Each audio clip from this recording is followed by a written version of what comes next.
जेहेतु आंबर सीजन चली आंबर विभिन्न प्रकार मु रेसिपी कर नौची कहीं आंब आउ फेर गोटे वर्ष पर मिल जदि आपण मैंने यही रेसिपी को करना ताहले निश्चित करनियंतु पूरा मार्केट भलिया आंबर यही सेक कही पारंती आंबर मस्तानी कही पारंती बहुत सुंदर रेसिपी बहुत कम समय रे बहुत कम इंग्रेडिएंट रे हमें प्रस्तुत करिबा आंब मस्तानी बा मैंगो मस्तानी।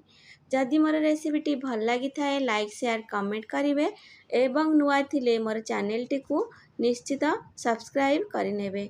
नमस्कार, लताज किचन को आपण मानकु पुणी थरे स्वागत करुची। आंबर यही सुंदर रेसिपीटी करिया पई मु दुईटी आंब नेइची।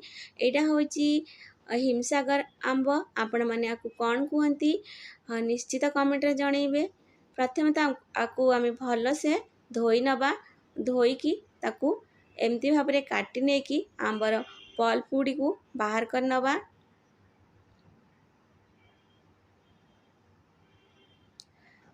एमती मझिरे कट लगे दबा जोटा कि बहुत इजी रे आमर आंबर पल्प बाहर पड़िबो। एमती भाबरे आमे इजी रे आंबर पल्प गुडी को बाहर कर नबा मिक्सचर जार रे।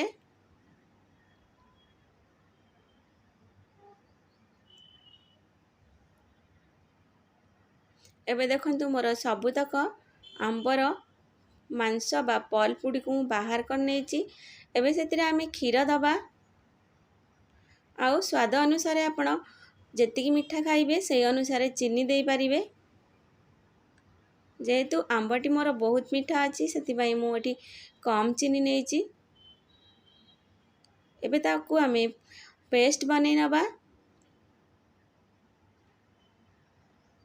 गोटे ग्लास रे किछि आंबर स्लाइस गुडी का दबा पाचिला आंबर आउ किछि बरफ बा आइस क्यूब गुडी का दबा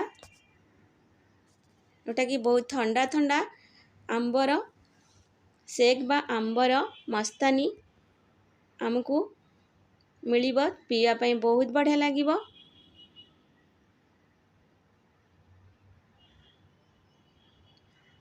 एबे देखंतु मोर प्रस्तुत हो जाइची मैंगो मस्तानी।